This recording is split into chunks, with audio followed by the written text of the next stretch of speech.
Olá pessoal, tudo bem? Boa noite, sejam bem-vindos ao CONEAD, onde aqui nós vamos trazer uma abordagem de um podcast falando um pouquinho aí sobre as confluências dos impactos ambientais, trazendo ela a relação entre a química, a física e a biologia. E hoje nós estamos aqui com alguns professores, Primeiro vou me apresentar, meu nome é Gessimar, sou professor no Centro Universitário Uniúnica e juntamente aqui com a professora Bárbara e com o professor Tiago, vamos trazer aí um pouco de uma conversa aí sobre esses impactos que vem causando, várias estruturas, a confluência que tem entre esses processos ambientais. Professora Bárbara, presente fazendo favor um pouquinho aí para nós em relação a essa parte. Boa noite, Gessimar. Boa noite, Tiago. Boa noite, pessoal. Eu sou a Bárbara, sou coordenadora aqui no Centro Universitário Uniúnica, do curso de Ciências Biológicas, e sou também professora da Educação Básica, atuando nos anos finais do ensino fundamental e ensino médio com as disciplinas de Ciências e Biologia. Boa noite, pessoal. Meu nome é Tiago Marcel, sou professor universitário há 17 anos da própria instituição e também sou coordenador do curso de Química e Física do Centro Universitário Uniúnica e também professor do ensino presencial. Também professor da Educação Básica e venho aqui nessa noite contribuir com esse debate, esse rico debate sobre um tema tão importante que correlaciona todos os processos da sociedade moderna e poder contribuir nessa discussão. Professora Bárbara, o que você tem assim para trazer para nós aí de agregar, em relação a esse processo, essa relação aí entre a parte ambiental, a parte da biologia, do processo interdisciplinar, Como que a gente pode estar trabalhando isso, visando aí esse controle dos impactos ambientais? Hoje, a gente não precisa ser muito especialista do clima, para a gente identificar todos esses problemas que a gente vem vivenciando, Em plena primavera, calores acima de 40 graus, inundações. E pensando nesse contexto, dentro da educação básica, a gente pode parar para pensar também que todas essas alterações climáticas elas podem influenciar até mesmo numa atividade rotineira, dentro da nossa sala de aula. Os incômodos com o calor, as tempestades, que podem acontecer, impactando um pouco do nosso planejamento, a poluição, que pode trazer o impacto também na saúde dos nossos alunos. E é muito comum, eu pelo menos nos meus anos aí de educação básica, não sei se com você também, Thiago, é comum acontecer isso, meus alunos eles aparecem com muitas demandas, e muitas dessas demandas vêm ainda com um quê de indignação. Ai, professora, lá perto da minha casa inundou tudo, perdi tudo. Ai, professora, tá queimando tudo lá perto da minha casa, eu tive que sair com a minha família, com minha mãe, com minha avó, com meu pai e ir para a casa do meu tio, porque a gente tá com medo do fogo chegar dentro da nossa casa. Então, essas demandas aparecem muito para mim dentro de sala de aula, não sei se com vocês isso acontece. E a gente tem que aproveitar esse gancho, ainda que talvez fuja um pouquinho do nosso conteúdo ali de sala de aula, trazer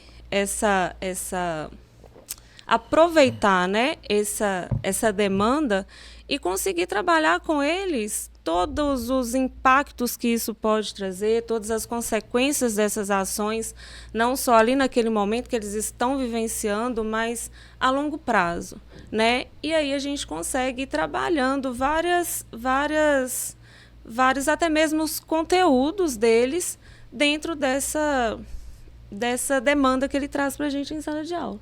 E quando a gente pensa nisso, eles precisam ter um pouquinho do conhecimento da física e da química quando a gente faz uma abordagem de ciclos biogeoquímicos, Quando a gente vai trabalhar com eles um pouquinho sobre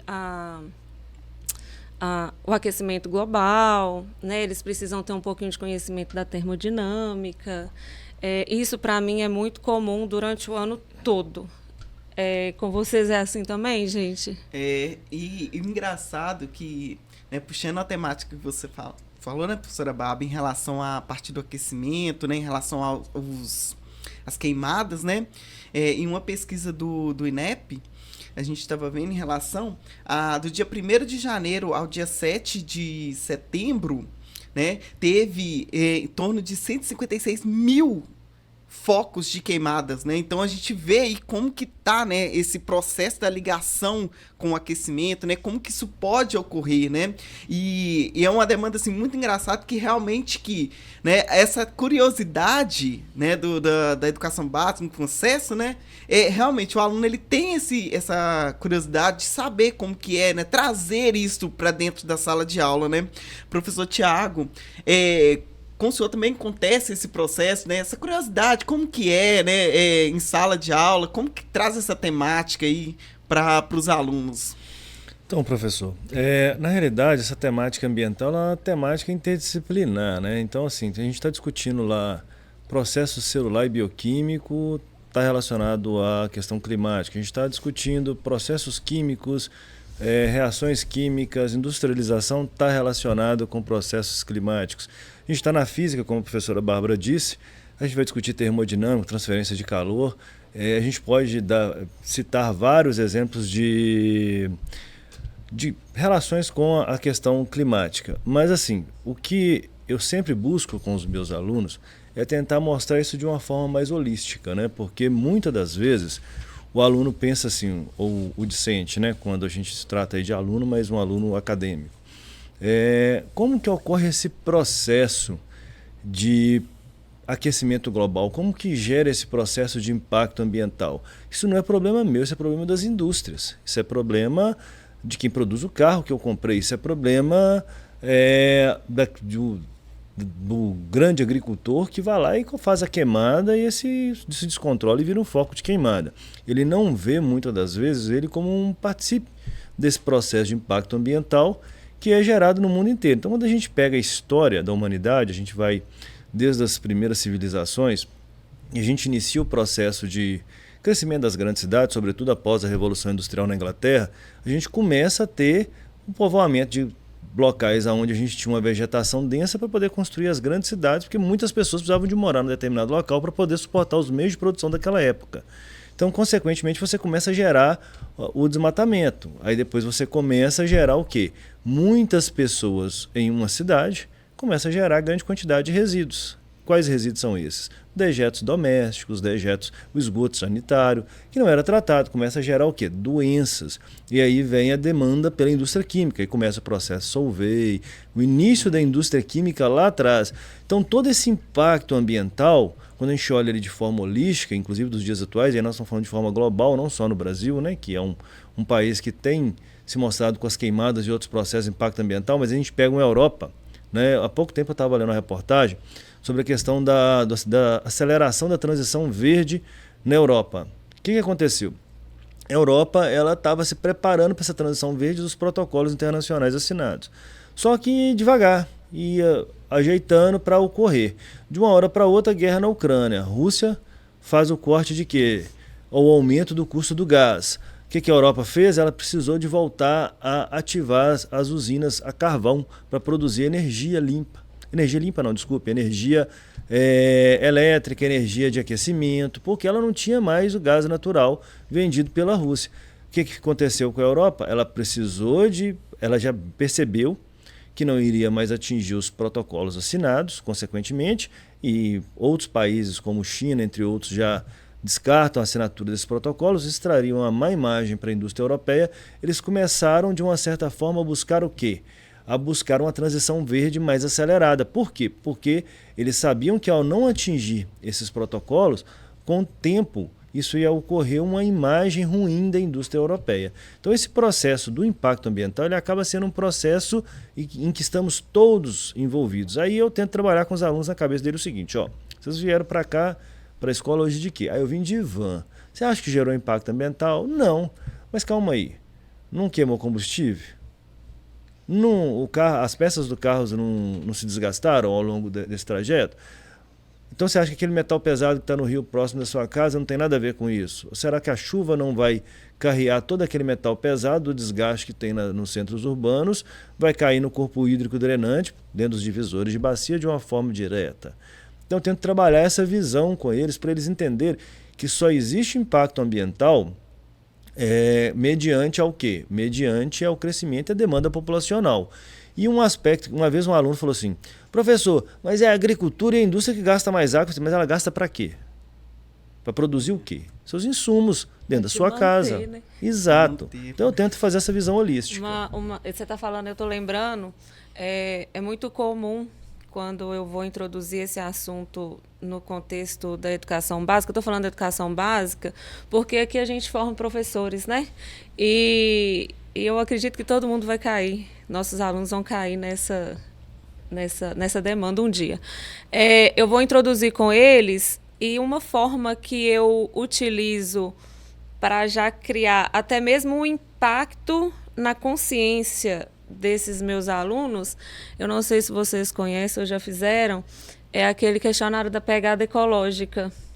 No final, eles têm como resultado quantos planetas Terra seriam necessários se todos os habitantes da Terra tivessem o mesmo estilo de vida que eles.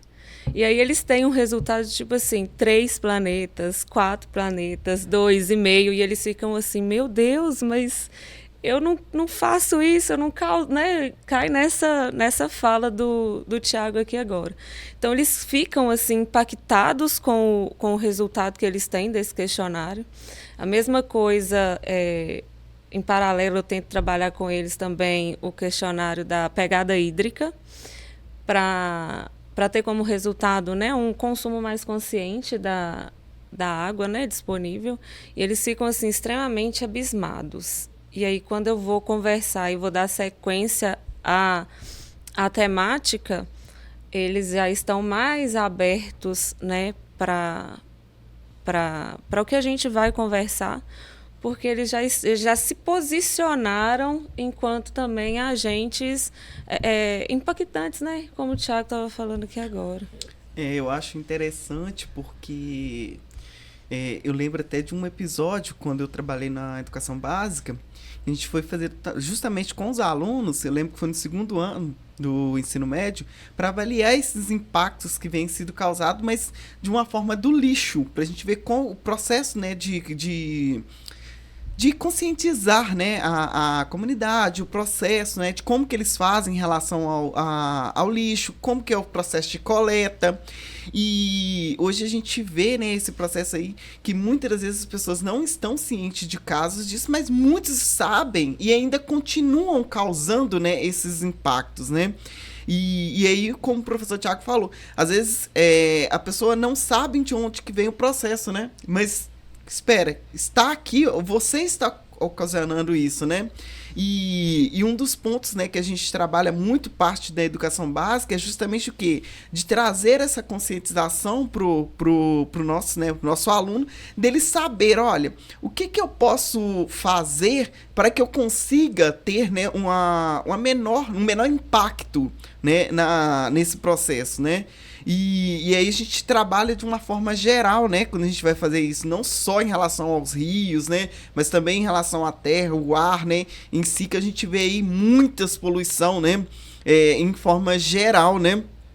E essa estrutura, né, de empresas, principalmente, né, que a gente vê lançando, né, essas poluição, é um dos fatos, né, que vem aí também muito, né, trazendo aí um prejuízo enorme, né, para a estrutura do meio ambiente. Professora Bárbara, em relação à parte de encorajar mesmo os alunos, né, trazer, né, alguma experiência em relação a algum impacto assim, para trabalhar, né, com seus alunos, nos dá uma dica, assim, mais ou menos, do que a gente pode estar trabalhando, sabe? Seria legal muito. O que o aluno ele pode fazer, assim, para justamente trazer isso como um menor impacto para o meio ambiente? O que ele pode estar trabalhando? Pensando na temática nossa aqui, né? Da confluência entre a química, a física e a biologia. essas áreas elas podem ser trabalhadas em conjunto, por exemplo, numa feira cultural, né, numa apresentação, seja ela na educação básica, seja para o público, como o Tiago estava falando aqui agora, que é da educação superior, porque são trabalhos que precisam ser feitos e que eles precisam ir para fora da sala de aula, né? Não pode ficar somente ali na conscientização entre os nossos alunos. Eu penso que esse trabalho ele precisa extrapolar a sala de aula. Então, quando a gente faz isso numa apresentação de uma feira cultural, por exemplo, a gente tem todo o envolvimento da comunidade, todo o envolvimento da família, não só da comunidade ao entorno da escola, mas da comunidade escolar também. Já trabalhei uma temática semelhante a essa numa feira cultural que abordou queimadas, né? A região estava sofrendo muito com queimadas e a gente conseguiu fazer uma comparação em que o que vinha trazendo na ficção era um filme de ficção, era um desenho animado, e relacionando com a realidade. Será que a gente está tão longe assim da animação? Né? E aí a gente conseguiu trabalhar essa temática. Numa feira cultural, a gente convidou algumas pessoas do Instituto Estadual de Florestas, que trabalha numa unidade de conservação próxima à escola onde eu trabalho, e aí a gente conseguiu, né, atingir um público bacana e fazer um trabalho bacana nesse contexto. Foi bem legal. Acho muito legal, porque a gente pode trabalhar justamente essa interdisciplinaridade, né? E o trazer esse processo, né? Hoje também a gente vê muito sobre a parte tecnológica, né? Então, fazer essa relação, né? Em relação a esse processo, é muito interessante para a gente trabalhar justamente esses conceitos, falando um pouquinho aí sobre a tecnologia verde, né? Hoje a gente vê muito sobre a parte das cidades inteligentes, né? Essa parte toda do processo aí, né? Em relação geral. Né? Professor Tiago, trazendo aí uma relação entre a química, né, e a física, fazendo esse processo aí e já trazendo uma temática para a tecnologia, o que o senhor poderia trazer para nós em relação a justamente, né, dessa função? O que pode melhorar? O que a gente pode estar trabalhando? Visando, né, justamente a temática que nós estamos, né, hoje aqui trazendo, essa relação entre os três eixos, entre a química, a física e a tecnologia, como que a gente pode estar trabalhando? Então, essa questão da temática ambiental, ela, assim, quando a gente pensa ela do ponto de vista tecnológico, a gente precisa de pegar o referencial de tecnologia. Na tecnologia, há um bom tempo atrás, uma caneta Bic era. Hoje já virou algo, né? A gente não considera uma tecnologia, mas não deixa de ser importante. O que seria tecnologia e inteligência artificial hoje em dia? A gente entende como algoritmos computacionais, melhorar processos eficientes do ponto de vista ambiental. Mas eu gosto muito do aluno, de trabalhar com o aluno, a gente fala dessa temática ambiental. Primeiro, ele precisa de ter a compreensão do básico, que é o ciclo dos processos ambientais, né? Eu vou ter a matéria-prima, eu vou reutilizar, eu vou produzir, então... Primeira questão é o ciclo, né? A segunda questão é entender que o ambiente, aí a Bárbara pode, né, tá discorrendo muito melhor sobre isso, o ambiente ele precisa de ter um equilíbrio do ponto de vista ecológico, né? Porque você tem o fluxo de matéria e energia, que está relacionado à química e à física, mas esse fluxo de matéria e energia, dentro dos níveis tróficos, ele está relacionado ao equilíbrio ambiental, né? Você manter as espécies em determinadas quantidades e para que o ambiente seja explorado de forma adequada, porque ele sempre vai ser explorado. E o segundo ponto é passar uma compreensão. Se repor também. Exato, né? tempo necessário. Até a ideia de recurso renovável e não renovável, né? Quando não é possível, não é não renovável. E uma outra questão é a questão econômica, porque muitas das vezes é muito bonito, né? E é importante isso, né? Todo mundo quer o PIB do país crescendo. Ao Brasil, as últimas notícias, o PIB vem crescendo além do esperado. Ok, bacana. Mas economia crescer demanda recurso, demanda pátio industrial, demanda vai gerar emprego, vai ser ótimo para o país, mas vai gerar impacto. A nossa política ambiental, ela consegue fazer isso de forma sustentável? Existe uma pressão também, a gente sabe, né, sobre essa questão da política ambiental, porque ela gera custo. E uma empresa que tem alto custo, ela é menos competitiva no mercado. Então tem a questão econômica. Então é importante a gente formar um aluno ou discente com essa visão holística do processo, porque amanhã depois que eu falo, daqui a alguns anos, ele vai ser um empresário. E aí ele vai entender a política ambiental como um ônus ou como algo que é um investimento para as futuras gerações. A questão do clima, a questão de investir em sistemas mais eficientes com inteligência artificial para ter maior eficiência no gasto de água, dentro da indústria que ele trabalha, para ter maior eficiência energética, supercondutores, a questão do calor.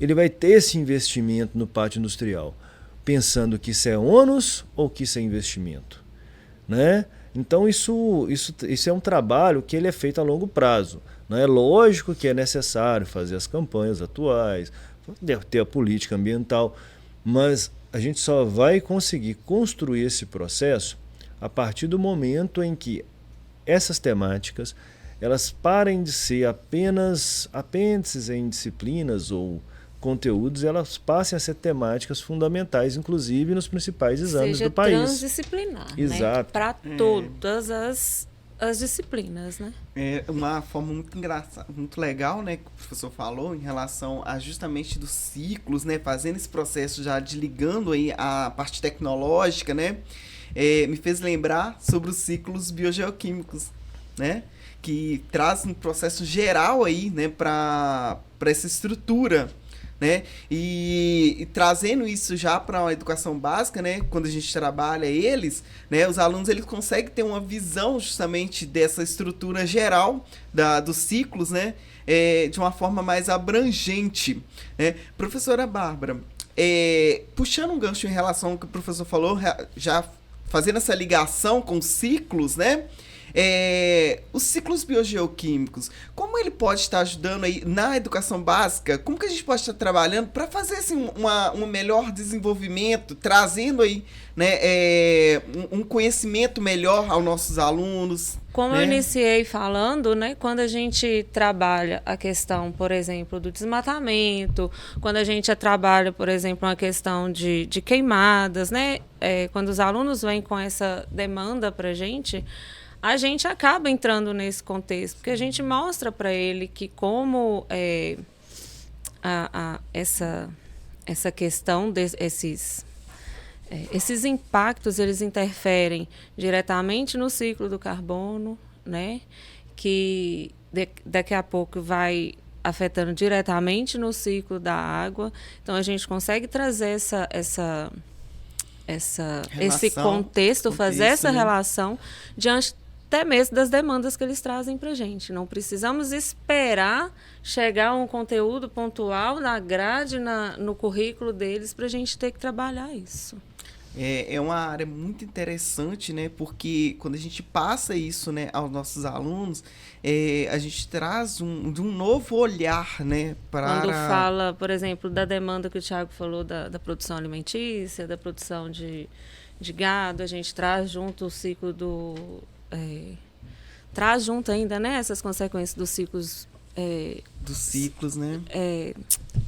Do ciclo do carbono, do ciclo do nitrogênio, da água. A gente consegue trabalhar sempre com os ciclos com essas temáticas. Com as temáticas e com as abordagens geral, né, professor Thiago? De uma forma geral, né? O que eu vejo também? Às vezes a falta de investimento em questões reais. Por exemplo, hoje em dia existe o tema escolas inteligentes, né? Escolas sustentáveis. Por que não trabalhar isso dentro das escolas? Captação de água de chuva para limpeza de pátio, né?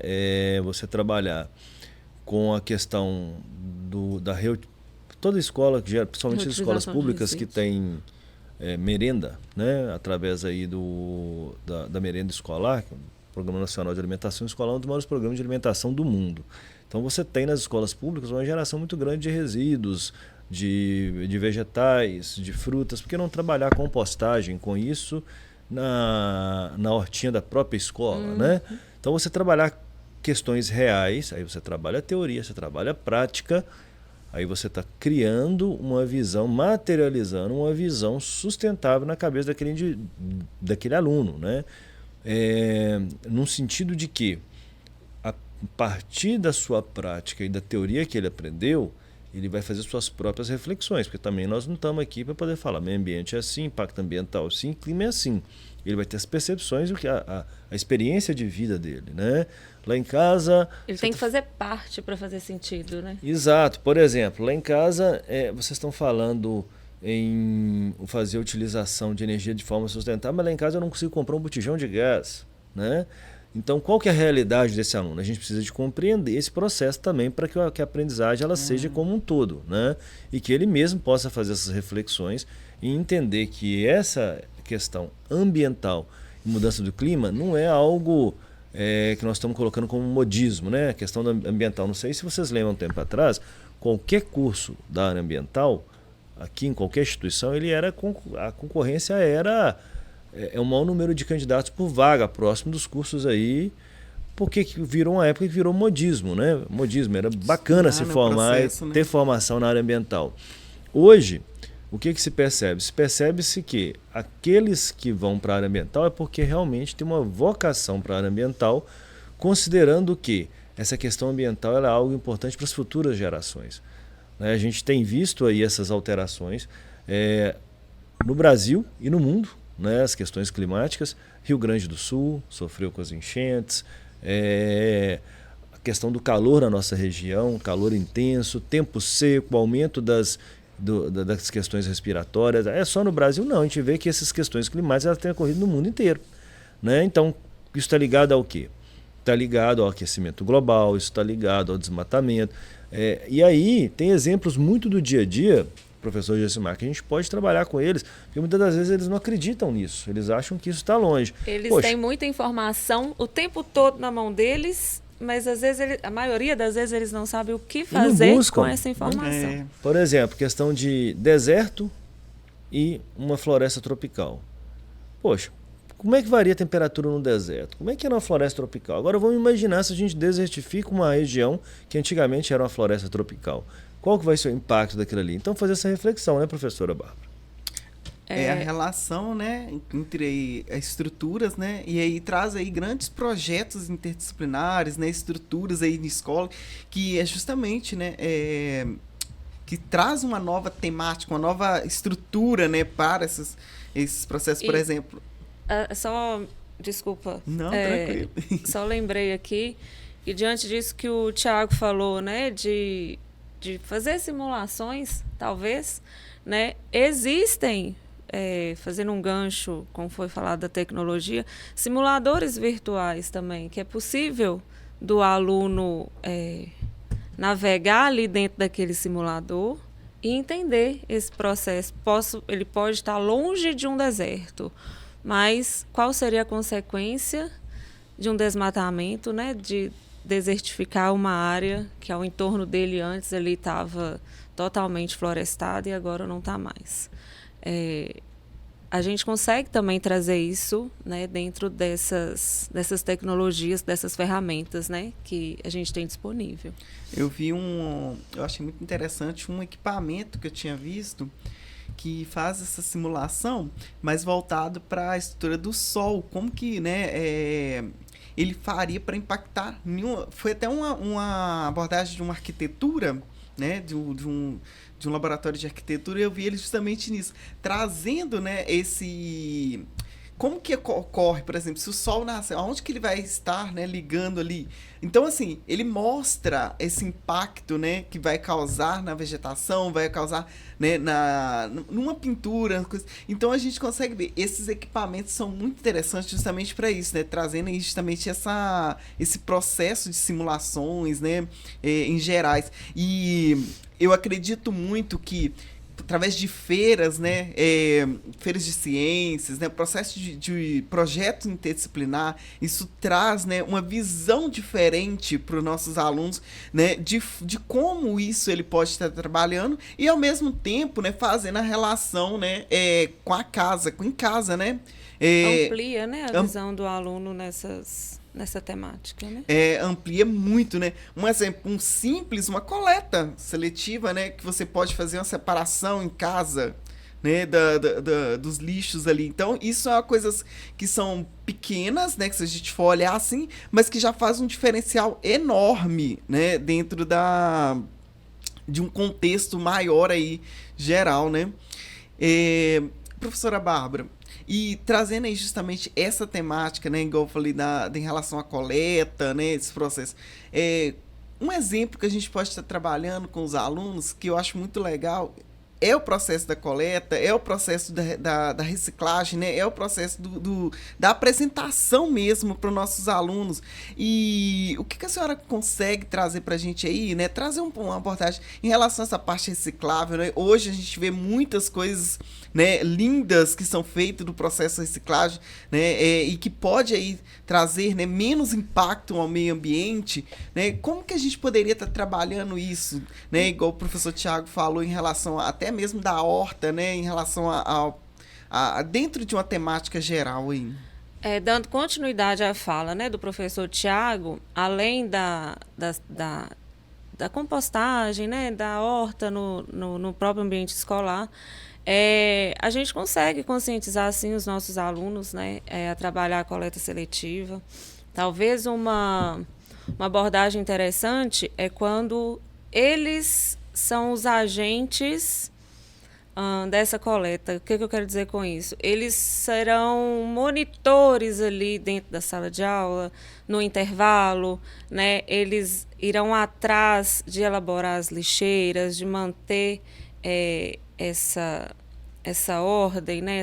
essa limpeza, de monitorar esse processo, né? E é muito legal porque funciona, né? Um acaba cobrando o outro. E essa coisa do lixo, cada um no seu lugar correto, acaba virando um hábito, uma rotina ali dentro da própria escola, né? E aí você consegue ver o ambiente escolar mudando, né? A limpeza ali se transformando. Outra coisa muito legal também, que eu já tive a oportunidade de fazer, é levar os alunos na usina de reciclagem, de coleta seletiva. Então, eles entendem todo o processo quando chega lá. Para onde que vai cada um dos lixos que foi separados. Então, quando você faz isso na escola e leva eles para o processo final, também passa a fazer sentido para eles. É interessante, né? Porque a gente vê esse processo, né? Não só a parte biológica, mas também o processo químico, o processo físico, né, professor Tiago? E é muito legal porque a gente consegue trabalhar, né, essa relação, né? Eles tiram esse aprendizado da sala e levam isso para dentro de casa, né? Ele transfere esse hábito que ele está tendo na escola para os locais onde ele vai.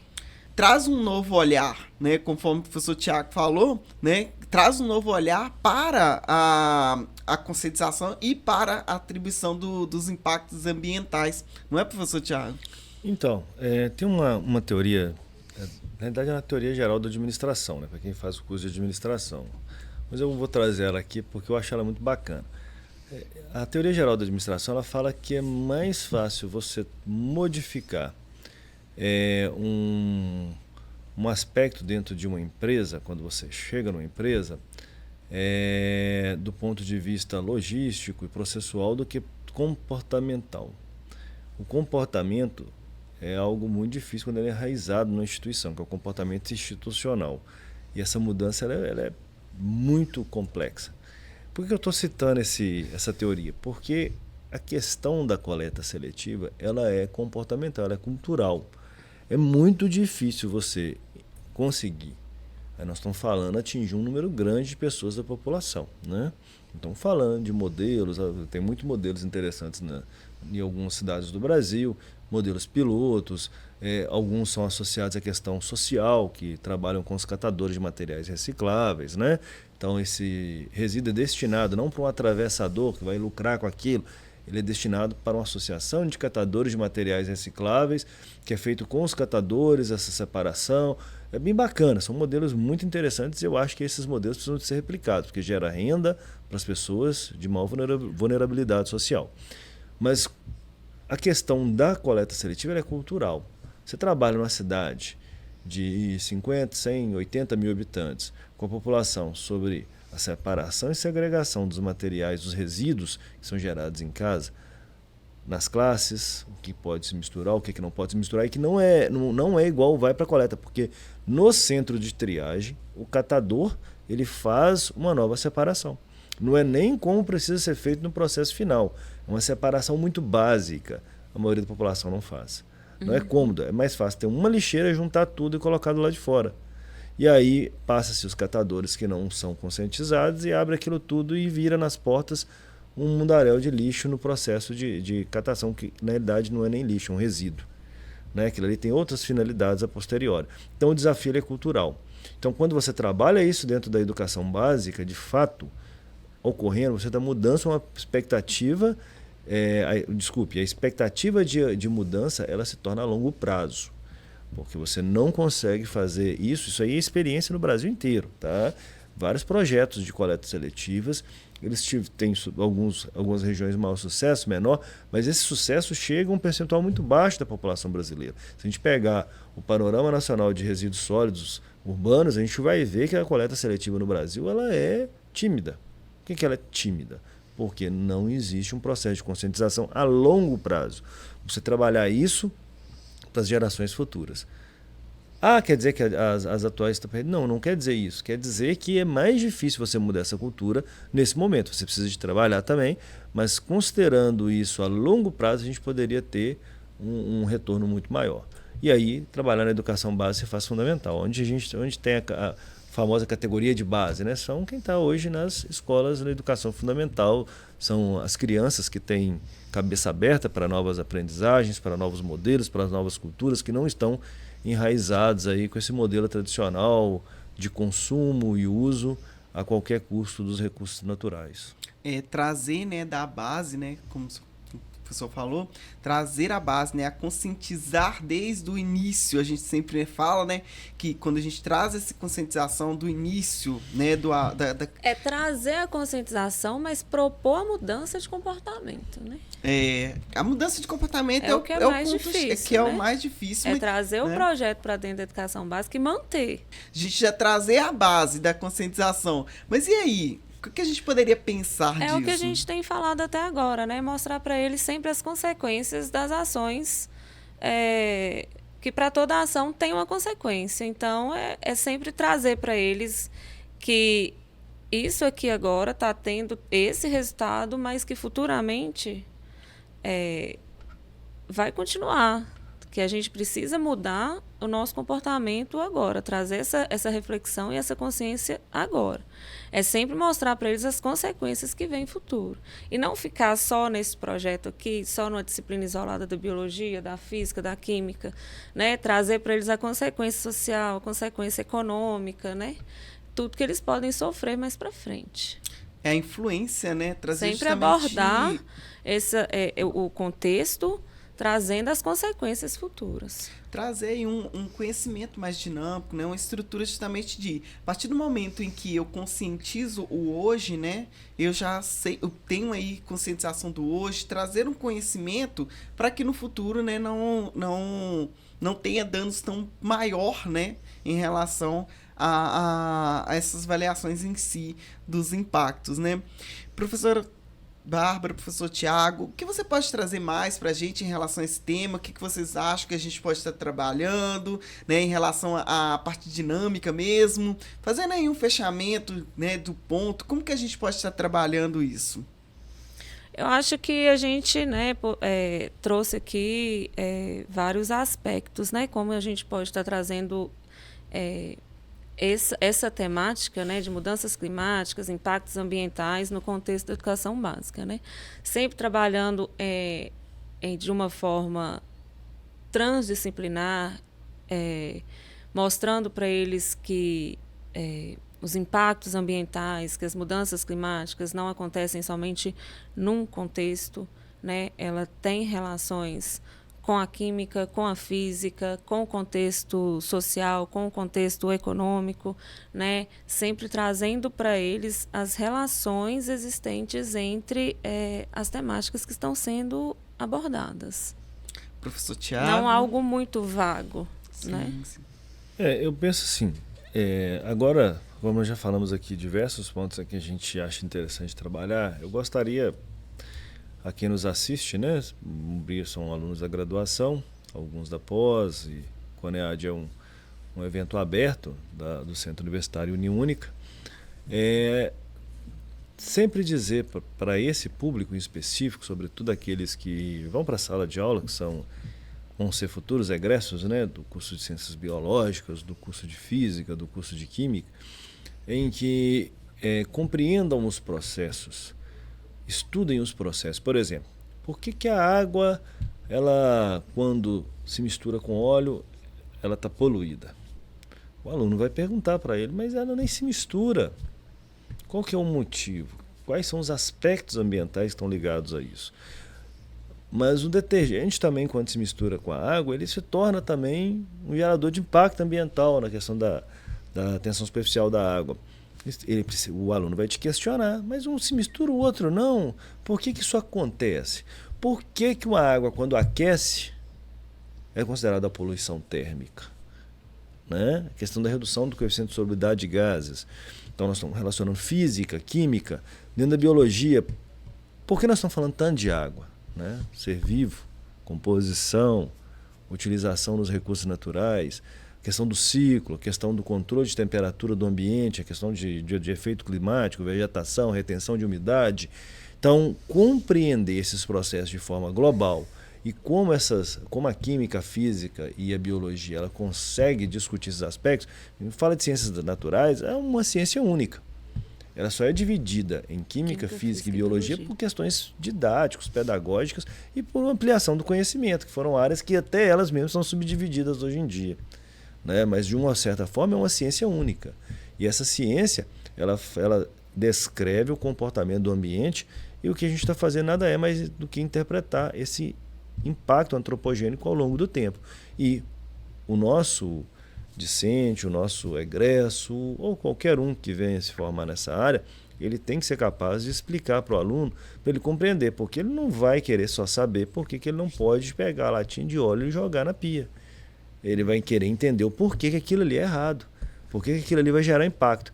E o professor pode ter internet, pode ter YouTube, pode ter o que for, mas ainda o professor é considerado uma referência para esse aluno. A demanda vem para a gente. Ele é uma autoridade, né? Ele é considerado autoridade. Então, quando ele fala algo e ele não consegue explicar, o aluno vai ficar muito pensativo naquilo ali. Então, é importante que ele tenha muita propriedade sobre isso. É a dica que eu gostaria de dar aqui final.